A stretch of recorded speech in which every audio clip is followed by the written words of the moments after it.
7. Barrett outside, the switch. Doncic goes over and a great step. And then he hammers it home. Broke his ankles.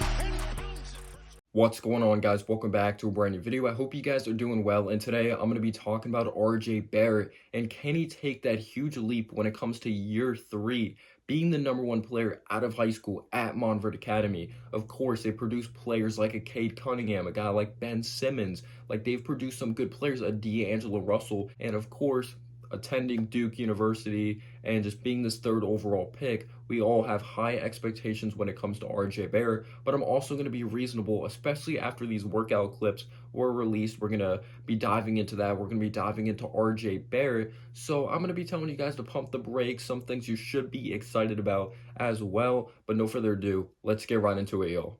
So as you guys know, like, these workout clips did surface of RJ Barrett, and a lot of Knicks fans are getting excited. Drew Hanlon, he just does a great job really putting the best players in the world together in these pickup games, like just individual drills, working with these NBA players. He works with a Joel Embiid, a Zach LaVine, a Bradley Beal, Mo Bamba. I believe he used to work with a Markelle Fultz, a Myers Leonard, like RJ Barrett, of course. Like, he works with a lot of NBA players. Chris Paul as well. Like, I've seen some clips of that. He does a great job really putting together these runs or just really helping out these players when it comes to their overall game, or even a Semi Ojeleye. Like, he does a fantastic job. He's actually one of my favorite trainers. Like, I really respect what he does. Same thing with a Chris Brickley as well, who has worked out plenty of NBA players. I believe RJ's worked out with him as well, but I believe RJ Barrett's main trainer or basketball trainer since college, or at least the end of high school, I believe, was Drew Hanlon, or it is Drew Hanlon.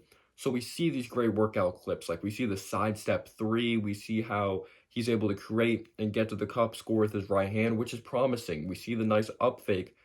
But Knicks fans, I'm not even trying to put Knicks fans down here. I know some people are saying we got the next James Harden, the next Kawhi Leonard, which is ridiculous, and I love RJ Barrett, but let's pump the brakes.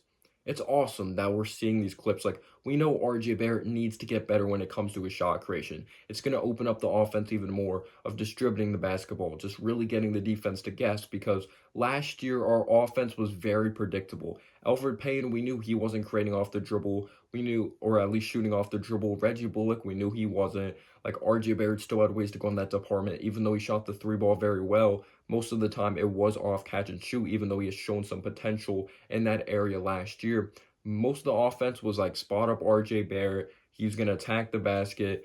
But Julius Randle, most of the offense did run through Julius Randle. He's the one that brought the ball up the court most of the time, because Elfrid Payton did start, but it got to the point he was our starter but didn't play starting minutes. But this year it's going to be less predictable, especially if RJ Barrett does learn how to create off the dribble, or he gets better in that department, which I'm sure he's working on, or I know he's working on. Drew Hanlon even put it out there that they are working on that when it comes to Twitter. But Kemba Walker, shot creator. Evan Fournier, shot creator. RJ Barrett, we'll see what happens this season. Randall is. So if RJ Barrett improves in that department, you have 4 players, like 4 players out of your 5 players in your starting lineup that can create off the dribble, which I think would just be, I just think that would be absolutely lethal, because it's going to be a less predictable offense, which would help in the playoffs if we go on to go to the playoffs. Of course, I don't want to jinx anything, but we know RJ Barrett's working on it, but it all means nothing. I'm not saying it means nothing, like him putting in the work. We know he's working on creating off the dribble. But is Tom Thibodeau going to enter this season and be like, yeah, RJ Barrett, his handle's good enough, his right hand is going to be good enough this upcoming season to be like we know RJ Barrett was the #2 option last year, but are they going to involve him in the offense in a different way? Are they going to really utilize his brand new strengths if they go on to be true when it comes to this upcoming season, and he's really impressed in practice and all that? So are they going to involve him in the offense in a different way? Yes, it's great that he's shooting off the dribble, but at the end of the day, it all comes down to Tom Thibodeau and how he utilizes him and how he involves him in the offense. But I really do like that he's putting in the work. He's a young player with a great work ethic, and I do think at some point he definitely is going to improve that part of his game. And just thinking about it, for whatever reason, it always looked like Elfrid Payton just didn't like him out there on the court when RJ Barrett's wide open for a spot up 3 in transition. Elfrid Payton would always just make a selfish move, whatever it is. But I definitely do think RJ Barrett's going to get involved more in this offense, because Kemba Walker, the defense is going to collapse on him. Julius Randle, the defense is going to collapse. Evan Fournier as well, but he knows how to he knows how to distribute and get his teammates involved as well. So I think this is going to be the type of offense that is shot creation heavy, but they're also unselfish at the same time, which I think is the perfect type of offense for RJ, or at least that's my thought process. But at the end of the day, we do not know until we actually see it out there on the basketball court. But when it comes to his overall shot creation, the three ball would be absolutely awesome. Like, expect his three ball to go down because like it is a lower quality shot when you are performing off the dribble, because we've seen the best players in the world, like, they try to create separation when good defense is being played on them. And a part of being a good shot creator is learning how to shoot with like literally a hand in your grill. Could you be a difficult shot maker? So sometimes they are going to be lower quality shots, but you have to really take the shots into context if RJ Barrett's percentage goes down, because most likely if he's performing off the dribble, the level of difficulty is definitely going to be higher, but it's just going to open up more things of driving to the basket. But I think a mid-range shot would just be absolutely deadly for RJ Barrett's game. But we definitely do want our number 3 overall pick. We definitely do want one of our young up-and-coming players to really have a more versatile offensive game. And now getting into his defense, which I think is going to be even better this upcoming season. He did improve as an on-ball defender. You could say he has to open up his hips a little bit more on that side of the ball. We know he's kind of the stiff player. I believe he's never going to really get the recognition he deserves. He's going to end up being the player that gets the job done, but he's not really that fun to watch. Like, that's not a knock on RJ. He gets the job done, but he's not going to be this flashy player to watch. Like, he's athletic,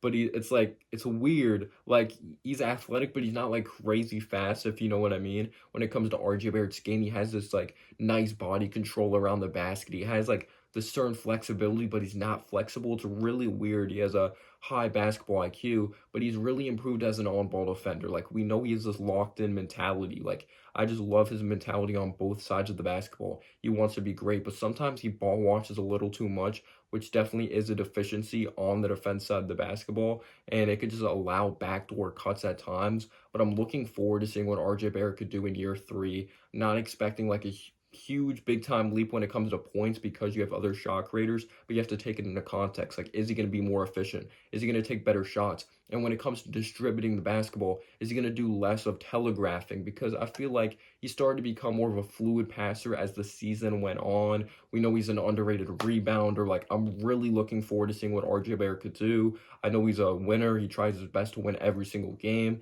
And we'll see how at the end of games, like, those situations are going to be, because Kemba's not going to be afraid to take that shot. Julius Randle, Fournier's kind of in his prime. RJ's not going to be afraid of the big moment. But Julius Randle is our guy right now, so I think we're going to look to go to him. But let me know down below, like, who do you think is going to be out there on the court down the stretch? It might even be Derrick Rose. He's proven to be clutch with that floater, great fluidity to his game. But let me know down below your thoughts and analysis, and peace out, y'all.